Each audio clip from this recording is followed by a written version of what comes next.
Hello guys, so welcome sa day 8 ng ating calorie deficit journey. So for today's video, meron tayong 50 grams ng chicken adobo and 50 grams ng ginisa na repolyo na may pechay bagyo.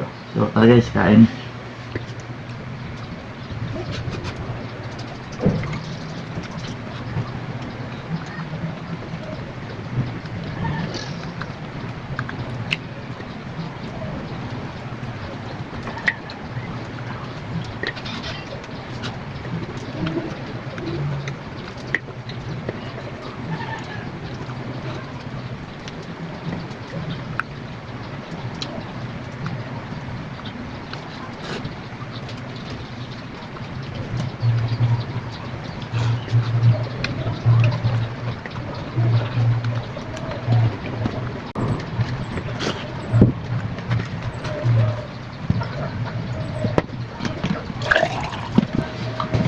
So yun lang guys, day 9 pa lang natin to, hindi day 8. So yun, thank you for watching guys. Please don't forget to follow, like, and share, and see you on my next video. Bye!